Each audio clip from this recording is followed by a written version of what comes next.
Well, it's just a matter of time. You've got to get James Brooks into the game. He's the most dominant player on the field right now.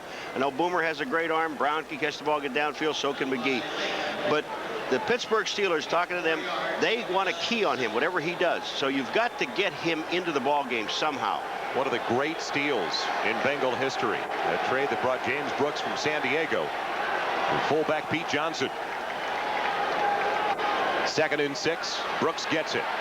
Brooks' first carry of the day.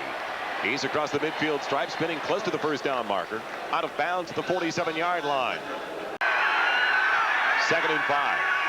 Ball just outside of the 20, close to the 21. James Brooks tries to get outside. Won't be able to turn the corner.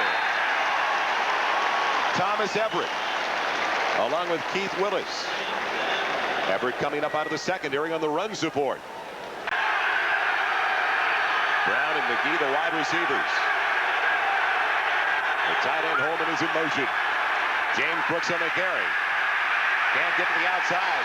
Knocked out of bounds at the 7-yard line. Wayne Woodruff, the elder statesman in the secondary. 36 seconds left in the first half, sending their tight end Holman in motion. James Brooks on the carry on 1st and 10 across the 20. He's got 4 yards. Tackled by Gerald Williams. Receiver outside as big as he is. 3rd and a long 2. The ball just outside of the 23, close to the 24. Bengals only 1 of 4, though, in 3rd down conversions. They go with 4 wide receivers, and Brooks gets the ball, and he's got the first down. Across the 27 near the 28-yard line, tripped up by the defensive lineman Keith Willis. Joe, you know what, an interesting thing on the play before this with ball carrying the ball, what happened was James Brooks went the other way because he knows, and the Bengals coaching staff, they know that Pittsburgh, they're keying on James Brooks. So he went to the right out of the backfield, even when ball was running a sweep to the left. Brooks and ball staying in the backfield on 1st and 10 at the 28-yard line. Esiason, 4 of 7 in the passing department, hits another to James Brooks across the 35 near another first down. Out of bounds, a yard short at the 37-yard line. Brooks is so dangerous out of the backfield, and that has also opened things up, Paul, for the tight end Rodney Holman. It really does, and Rodney's the first guy that gives the praise to James Brooks when you have a guy like that out in the field. We got an injured player down for Pittsburgh. On the A's with a victory to wrap up that best of 7 series. 2nd and 1 now for the Bengals. Ball at their own 37. James Brooks.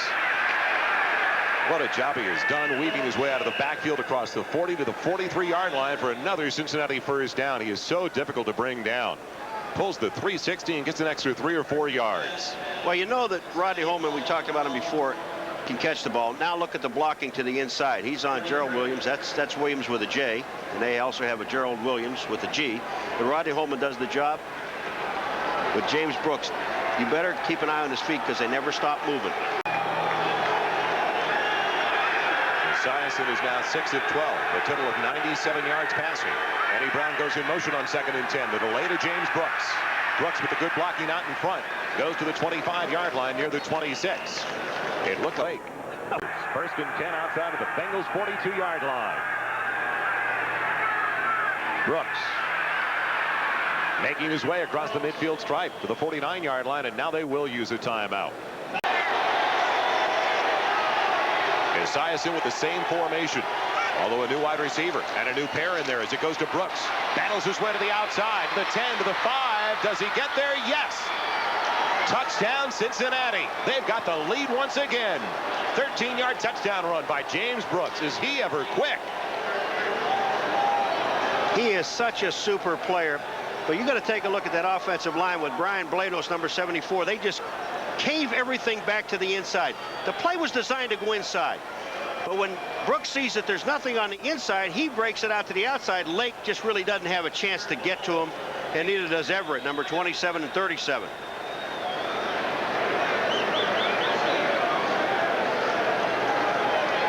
Leading rusher this year for the Cincinnati Bengals. Bengals truly have not tried to run the ball all that much in the second half of play.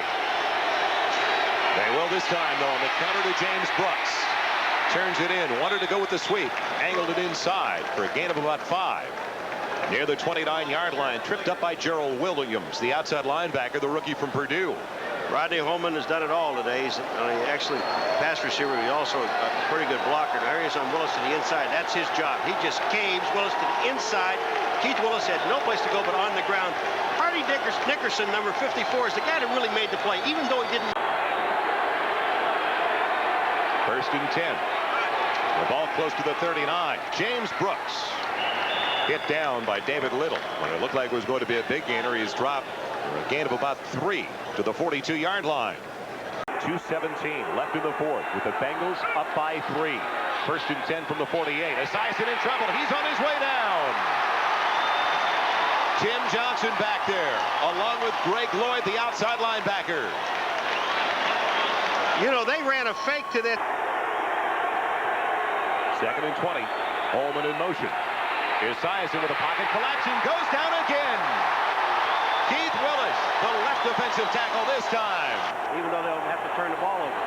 James Brooks, their incredible weapon, is the only one behind Esiason, and he gets it. Brooks across the 40, into the secondary, to the 40, to the 30, and Woodson can't catch up with him. Brooks takes it all the way. Touchdown, Cincinnati.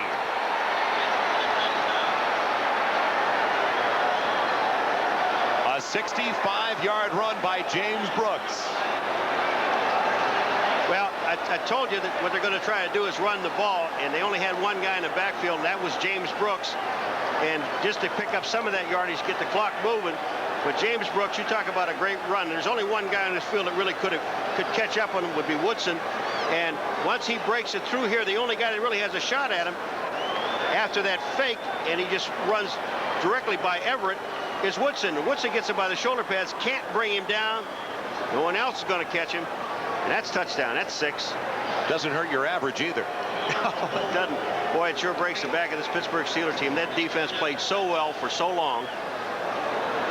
But it's a 60-minute ball game. And a sigh of relief from the gentleman on the field right now, the place kicker Jim Breach, who had missed the extra point when the Bengals had taken the lead earlier, 16-10. He comes through this time.